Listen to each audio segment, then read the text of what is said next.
The stars outside the ship were quiet, cold, and endless. Mason sat alone in the pilot's seat.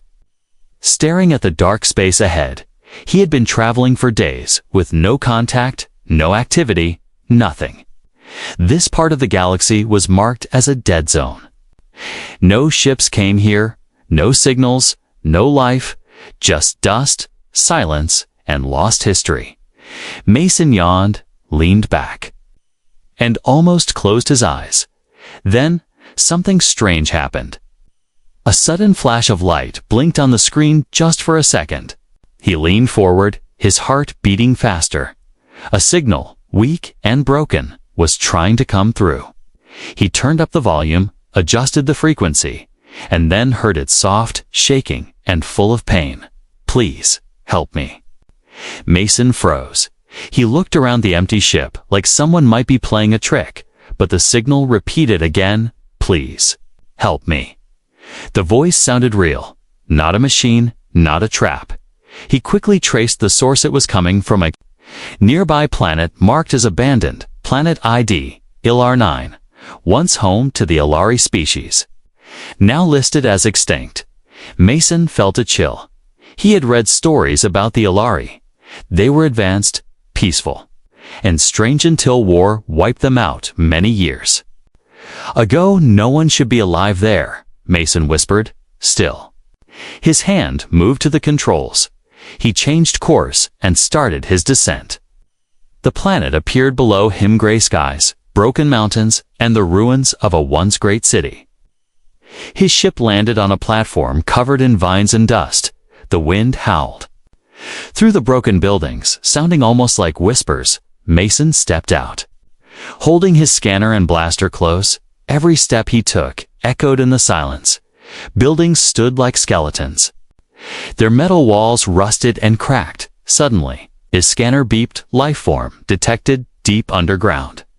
He followed the signal into a large building half buried in rubble. Stairs led down into the dark. Mason turned on his light and moved. Slowly, carefully, the further he went, the colder it got. Finally, he reached a sealed door. His scanner showed the life signal was inside, very weak, barely there. Mason pressed his hand on the panel. Nothing. He looked around and found an old control pad with some rewiring and luck. The door opened slowly with a loud hiss. Cold air rushed out and Mason stepped in. It was a cryo chamber, something used to keep living beings in sleep for years. In the center of the room was a clear tube filled with soft blue light. Inside it was a girl, not human, but not fully alien either. Her skin was pale silver, her hair white like snow, and her body thin and fragile.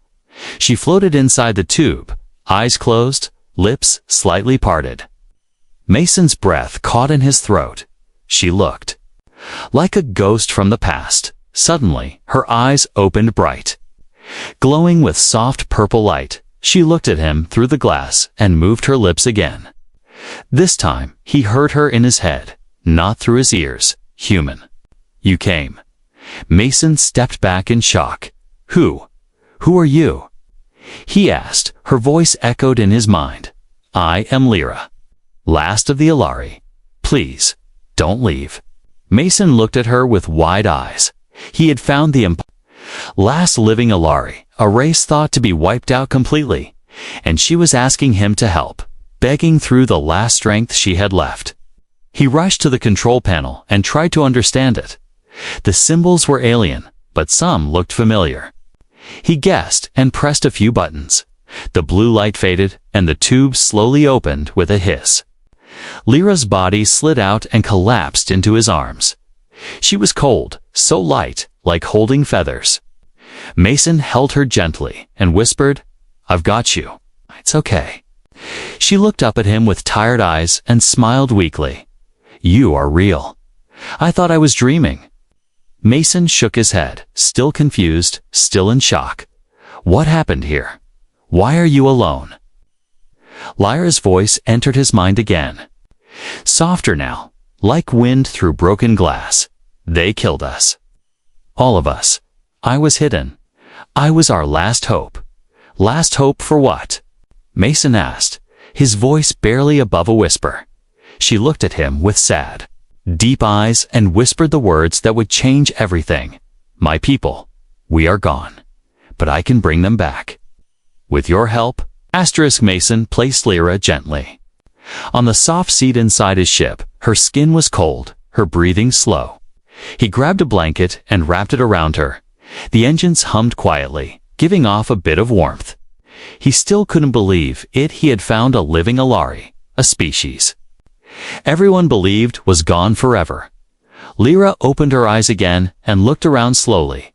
This is a human ship, she said weakly, her voice still in his mind. Yes, Mason answered. You're safe now. I won't let anything happen to you. She smiled faintly, but didn't speak for a while. Mason offered her water and some food, and she took only a few sips. Then she closed her eyes, as if gathering strength from within. Moments passed in silence. Then she finally spoke again. My name is Lyra of House Valan, last of the Elari Coreblood. Mason? Asked, confused. She nodded slowly. Our strongest families. We carried the pure genetic code. The path to rebirth, Mason didn't understand at first.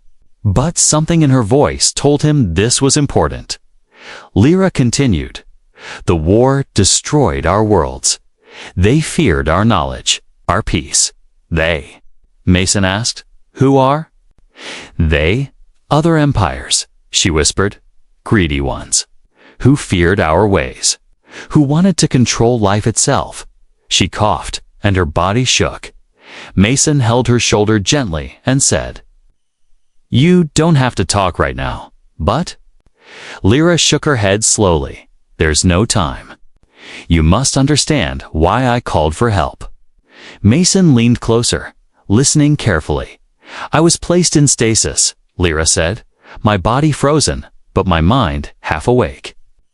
My creators left one final mission for me. She looked up at him with deep, glowing eyes. You, Mason. You are part of it. Mason blinked, confused. What do you mean? I'm just a scavenger pilot. No, she whispered. You are human. And humans are not what they seem. He frowned, thinking she might be hallucinating, but she went on, her voice clear and serious. Long ago. Your kind and mine were closer than you know. Not by war, but by blood. Mason's heart skipped a beat. Our ancestors worked together. Some even created life forms with both human and Elari genes, she said. But the war made them enemies. And all that history was buried? Wait, are you saying humans and Elari are connected? Mason asked. Lyra nodded. Yes. And that's why I called for help. Only someone with human blood can complete the process. What process? Mason asked slowly. To bring my people back. Lyra whispered, through me. Mason leaned back, the meaning of her words hitting him hard. You mean? You want me to breed with you? He asked, trying to stay calm. Her cheeks glowed faintly purple, a sign of Elari embarrassment. It's not like your human reproduction, she said softly. The bond must be emotional. Spiritual, the connection of minds and hearts. Not just bodies. Mason felt his face heat up. This was beyond anything he had expected when he left Earth a month ago. He was just supposed to map out old systems and recover scrap metal, not save an entire species. I know this is a lot. Lyra said gently, I didn't want this fate either. But I am the last seed. If I die without bonding, the Elari end forever. Mason stood and walked around the room, his hands shaking. He had a choice: help her and change everything, or walk away and pretend it never happened. But looking at her, pale and fragile, yet still holding on to hope, made his chest tighten. She wasn't asking this for herself. She was doing it for millions of lives that had already turned to ash. She was doing it so something could be saved from that destruction. I don't know, Mason said quietly. I mean, I barely know you. And this is all so big. I understand, Lyra whispered, but we don't have time. My body is fading. The stasis slowed it, but the damage is done. If I don't begin the bond soon, I'll disappear. Mason looked at her again. She wasn't just some alien asking for help. She was the last voice of a people that once spread peace across the stars. And right now, she was depending on him, a stranger. To believe in something impossible, he sat down beside her and said slowly, "Okay, I'll help you. But I want to understand everything first. And I won't do anything unless you're truly okay with it." Lyra smiled for the first time, a real warm smile that made the ship feel less cold. "You have kindness. I was right to call for a human." Mason nodded, still nervous, but ready. He didn't know what was coming next, but deep in his heart, he knew this was bigger than himself. The last Elari had chosen him, and now the real journey was about to begin. Mason stared out the window of his ship. Stars stretched across the sky like silent watchers. He had traveled across many systems, seen many strange things. But nothing had prepared him for this moment. Inside his ship sat the last Elari female, Lyra, and now she had asked him to help save her dying race by bonding with her. His heart was heavy, his thoughts loud. He kept asking himself the same question again and again. Why me? Lyra rested in the back chamber, her breathing slow but stronger than before. The stasis chamber had taken a toll on her body. Even with warmth and food, she looked like a ghost, beautiful but fading. She needed help, and Mason was the only one here. But this wasn't just about kindness. This was about trust, about life, and about doing something that could change the future. He walked over to her slowly, his footsteps soft on the metal floor. Lyra opened her eyes when she sensed him near. "Are you afraid?" she asked, her voice calm in his mind. Mason gave a small nod. "Yes. I don't understand what this means. I don't know if I'm ready." "You don't have to be perfect," Lyra whispered. "You just have to believe. But how can I help an entire species by myself?" Mason asked, his voice shaking. "I'm not a hero. I'm just a man with an old ship and a scanner that works sometimes." Lyra smiled gently. "It's not about being a hero. It's about being human. And choosing to care." She sat up slowly, leaning against the wall. "Our people were once linked," she said, "your kind and mine. Long ago. Before the wars began." Mason sat down across from her. "Curious now. We shared knowledge, peace, even families," she said. "But when power-hungry leaders rose, they turned us into enemies. Why hasn't anyone told us this?" Mason asked, "Why don't we know this history?" "Because those in power wanted it buried," Lyra said softly. "They feared unity. They feared what we could become." Together, she closed her eyes for a moment as if the memories hurt. "My people built a safeguard, a final hope, that if one Elari core blood ever survived and bonded with a compatible human, the Elari line could begin again. So, this bond," Mason asked, "it's not just physical." "No," Lyra said gently. "It's much more. It links soul to soul, memory to memory, heart to heart. Once it begins, we will feel each other forever." Mason's hands trembled slightly. He wasn't afraid of her. He was afraid of making the wrong choice. This wasn't like choosing which path to take or which ship to repair. This was choosing whether or not to carry an entire race on his shoulders. "What if I fail?" he asked, barely above a whisper. "You won't," Lyra said, "because you care. And because deep inside you, something is already responding." She reached out and touched his hand.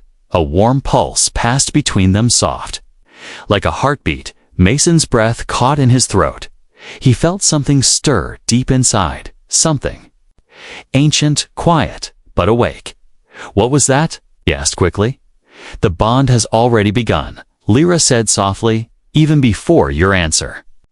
Your soul reached out. He looked at her. This strange and beautiful creature from a forgotten world, he remembered the moment he found her cold, hidden in the ruins, and now she was asking not just to live, but to pass on her peoples. Light through him, he stood up, walked to the edge of the chamber, and looked at the stars again.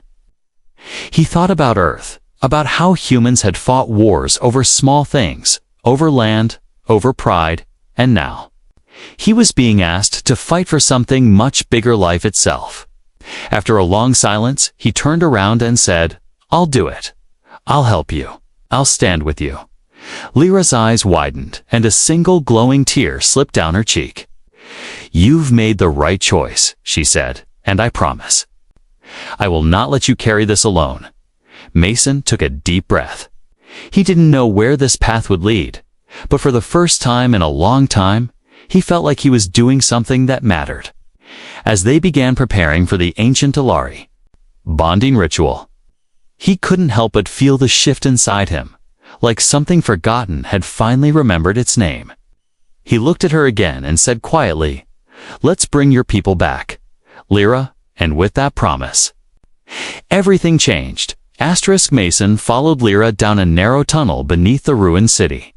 The air was cold and still, filled with dust that sparkled in the glow of their wrist lights. Lyra moved slowly, but with purpose, her steps steady despite her weak body. She didn't speak much, only said, It's time.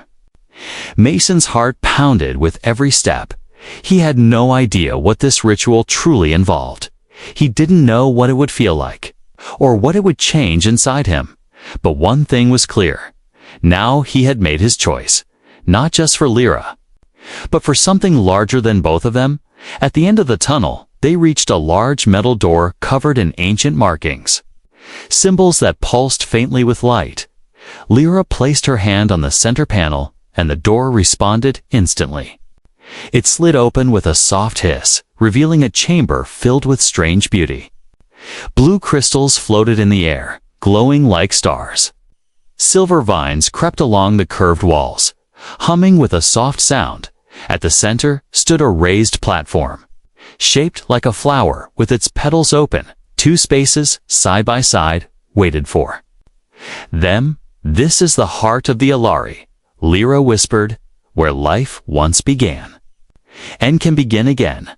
Mason stepped forward. Drawn in by the quiet beauty of the room, he touched one of the floating crystals. It was warm. Humming gently, Lyra joined him and reached for his hand. This ritual is not just science, she said softly. It's memory, soul, ancient connection. She led him to the platform, and they stood side by side. The machine will scan our bodies, she explained. But more than that, it will read our hearts. What if it rejects me? Mason asked, unsure if he was truly worthy of this. Then it will end, Lyra said, and I will die. Mason looked at her in shock. No, he whispered, that can't happen. Lyra smiled gently. Then don't let it.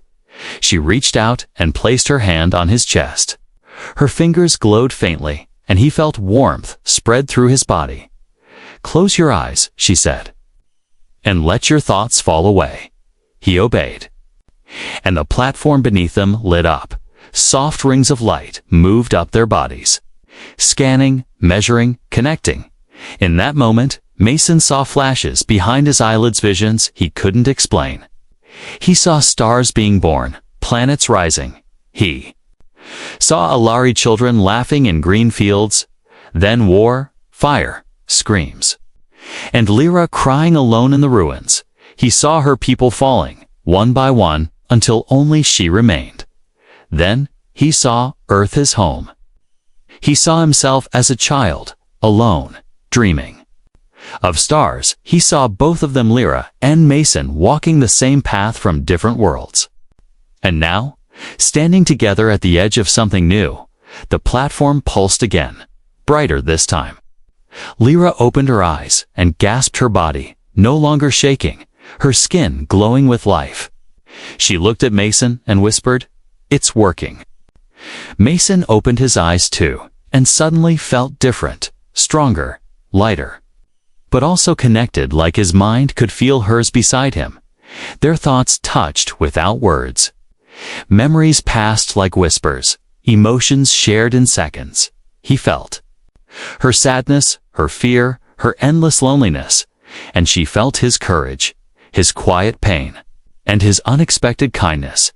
They stood not as strangers now, but as something more bonded, whole, alive. But then the chamber trembled. A deep, ancient voice echoed from the walls. Bond detected. Unlocking protocols. Elari core seed activated. Lyra gasped and held Mason's arm tightly. "It worked," she said again. "The ritual awakened the seed, the one hidden inside me, dormant for centuries." Suddenly, a pillar rose from the center of the room. Inside it was a sphere of light pulsing slowly, like a heartbeat. Lyra walked toward it, eyes wide, and placed her hand on it. She turned back to Mason with tears in her glowing eyes. "This is our future," she said. "With this, my people can live again." But the joy didn't last long. A harsh sound filled the chamber, warning. The floating crystals turned red, and a siren began to wail. "Alert!" the ancient voice boomed. Unauthorized scan detected hostile signal approaching. Mason's blood went cold. "Someone knows we're here," he said. Lyra nodded slowly. "They want to destroy the last hope of the Elari." Again, Mason grabbed her hand tightly. "Then we run," he said. "We protect this hope, no matter what." They stepped off the platform, the bond still fresh, the ritual complete. But now, a new threat was coming, and they were no longer alone in the darkness. Mason's hands were still glowing faint blue as he held on to Lyra. The bond had changed him, not just in his mind, but in his body too. He felt stronger, more aware of everything around him. Every sound echoed deeper. Every smell was sharper. Every light had a color he couldn't name before. Lyra walked beside him, her body moving with new life. The color had returned to her cheeks, her eyes bright and clear. She looked at Mason with a kind of awe, as if he had become something greater than just a man. "You carry the echo of my people now," she said softly. "You are part Elari." More than you know. Mason didn't know how to respond. He could feel her thoughts, now not words, but emotions. When she felt fear, he sensed it. When she smiled, warmth filled his chest. It was like standing in two worlds at once, his and hers, yet both were one. But there was no time to enjoy it. The warning inside the ritual chamber had been clear. Someone was coming. Someone who didn't want the Elari to return. The energy wave created by the ritual had acted like a beacon. Now, it was only a matter of time before ships arrived, ships with weapons, not mercy. They hurried through the ancient tunnels beneath the city. Lyra guided them using memories awakened by the bond. She remembered pathways long lost, secret doors built for times of war. "This way," she said, leading him to a platform covered in vines, with a gentle touch of her palm. The floor lit up, and a hidden elevator opened. They stepped inside and rose to the surface. Mason looked at the ruined city around them. Didn't feel dead anymore. The wind carried whispers, like voices returning to life, but above them, the sky began to change. 3 black dots appeared in the distant, ships descending fast. "They're here," Mason said quietly. Lyra nodded. "They must have tracked the pulse. They want to erase me." Again, Mason didn't hesitate. "We need to get off this planet," he said, pulling her toward his ship. They ran through broken streets and past burned-out towers. The hum of engines above them grew louder with each step. Inside the ship, Mason jumped into the pilot's seat. Lyra sat beside him, still holding the glowing Elari core seed close to her chest. The ship roared to life, but warnings flashed across the screen. Targeted lock undetected, prepare for impact. Mason gritted his teeth. Not today, he muttered, flipping switches. The ship shot upward just as a plasma blast slammed into the ground behind them. The explosion lit up the sky, but they escaped through the smoke. He dodged debris and beams of energy as enemy ships chased them, but something inside Mason had changed. His reflexes were sharper. He moved like he could see the enemy's next step before they made it. Is this from the bond? He shouted. Lyra gripped the seat and nodded. Yes. You're adapting. Faster than I thought. He looped around one of the chasing ships and fired 2 shots. Direct hit the ship exploded into flames. The others hesitated, unsure of what just happened. No human ship should be this fast. One of them transmitted. Mason smirked. Guess I'm not just human anymore. They broke through the clouds and entered orbit. Mason scanned nearby sectors, looking for safety. One nearby moon had signs of a hidden Elari station long abandoned. Can we make it there? He asked. Yes, Lyra said. It's where the signal was meant to continue. It may have shelter. Even more answers. He locked course and pushed the engines to max. Behind them, the enemy regrouped, but they were too slow. The human Elari ship vanished into the stars before they could catch it. Inside, Mason finally took a breath. He looked at his arms, still glowing faintly with Elari light. What am I becoming? He asked. You are still you, Lyra said gently, but now you are something new. A bridge between worlds. She reached out and placed her hand over his chest. Your heart is human, but your soul carries our memory now. And our future. Mason looked at her, not as an alien anymore, but as someone who had trusted him with everything, her life, her species, her hope, and he had accepted it. Not out of duty, but out of something deeper. They sat together in silence as the stars passed by, but even in the quiet, Mason could feel something else, new life, stirring. The bond had done more than connect them. It had awakened something powerful. Something ancient, and something alive. Lyra closed her eyes and whispered, They will come for us again. But next time, we will be ready. Mason nodded. Let them come. He wasn't alone anymore. And he wasn't just a man. The moon in front of them looked cold and forgotten. Its surface was gray with sharp ridges and wide craters. But deep beneath the frozen ground, something waited, something old and quiet. Mason guided the ship into a dark canyon and found a small opening, barely wide enough to fit. With Lyra's help, the door opened, revealing a hidden hangar covered in dust and silence. They landed inside. Engines still warm from the chase. Mason shut everything down, leaving only the ship's core running low. He and Lyra sat in silence, breathing hard. Outside that moon, they knew enemy ships were still searching. But inside this forgotten place, they had a moment to think. Lyra stood first, holding the Elari seed close. This station was built by my ancestors, she said softly. It was meant to hide us and teach us.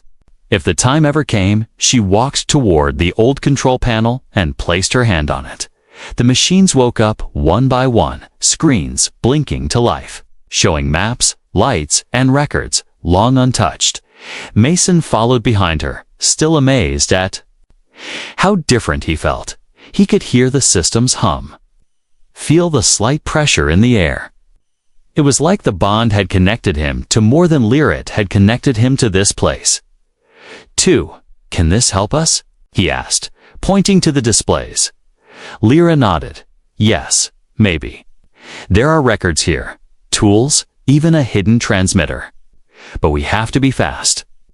Just then, the floor shook beneath their feet. A warning flashed across the screen. Energy. Pulse detected, tracking ships inbound. They found us, Mason said sharply. Lyra's face stayed calm, but her voice was tight. We have minutes. Not ours. Mason jumped into action, helping Lyra find the transmitter. It was buried behind a wall panel, deep red in color and shaped like a circle with Elari marks. This can send a beacon to any surviving Elari outposts, she said. If they're still out there, they'll hear us. Do it, Mason said. Now she activated the beacon, and a soft pulse began to spread through space, gentle but wide-reaching the moment it started. The chamber changed, the lights turned blue, and the station's main system came to life. A deep, ancient voice echoed from the walls. Elari core blood detected. Protocol unlocked. Awakening sequence engaged. What's happening? Mason asked, his eyes scanning the room. The bond we created. It triggered. Something, Lyra said, staring at the glowing walls. This place. It's preparing for the future. Suddenly, a deep sound cut through the room. The outer hangar doors had been breached. Enemy ships had landed, and footsteps echoed through the halls above. They had come for Lyra. And they had come to destroy what she carried. Mason grabbed his weapon and looked at Lyra. Stay here, protect the C-dial, hold them off. No, Lyra said firmly. We stand together now. Mason nodded. And together, they moved to the upper levels. The station gave them map-sold defense systems, hidden passages, and even a few energy shields. But there were too many attackers. Dark-armored soldiers stormed through the corridors, armed and ready. They fired on sight, but Mason moved like lightning, dodging, firing, thinking faster than ever before. He felt his hands move before his brain gave the order. The Elari bond had given him speed, instinct, and a strange energy he had never known. Each time he touched a wall, it answered him, opening doors, powering traps, activating barriers. Lyra stood by his side, using the station's defense panels to confuse and trap the enemy. At one point, 3 soldiers cornered Mason, but before they could shoot, Lyra sent a surge of light through the walls, blinding them long enough for Mason to knock them out cold. They're not just here to kill, Lyra warned. They want to capture me and destroy the seed slowly. Make an example, then we don't let them. Mason growled, eyes burning with rage. They retreated to the core chamber, where the seed pulsed gently on its pedestal. Lyra placed both hands on the seed and began to hum a sound Mason had never heard before. It vibrated through the chamber. Soft at first, then louder, deeper, stronger. The enemy tried to enter, but the doors shut tight. The lights turned white, and the seed began to glow brighter. The walls around them displayed ancient memories, images of the Elari people, their fall and their final hope. The soldiers outside shouted, fired at the door, but it didn't move. Inside, Lyra collapsed to her knees, the glow pouring into her body. Mason rushed to her side, holding her as she shook. What's happening? He asked. The seed. It's answering the bond. It's starting something. Suddenly, Mason felt it too, like a heartbeat rising inside the planet. A presence larger than both of them, a legacy awakening from deep sleep. It wasn't just about saving Lyra. Now, it was about rebuilding something lost, and defending it at all costs.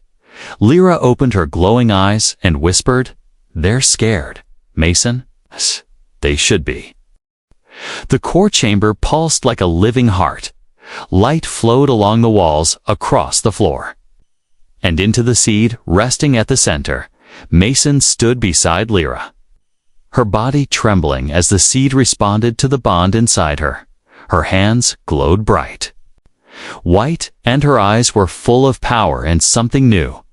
Lyra, Mason said gently, holding her shoulders. Can you stop this? It's overloading. But she shook her head slowly. It's not hurting me, she whispered. It's completing me, awakening the full Elari signal. Outside, the enemy forces were growing desperate. They blasted the doors with heavy weapons, sending shockwaves through the chamber. But the walls held strong, powered now by the very life Mason and Lyra had activated. Above them, in orbit, more enemy ships arrived. An entire small fleet now surrounded the moon. Preparing to destroy the station from above, their orders were simply rest the Elari seed. And anything that carries its spark inside the chamber. The energy from the seed reached its peak.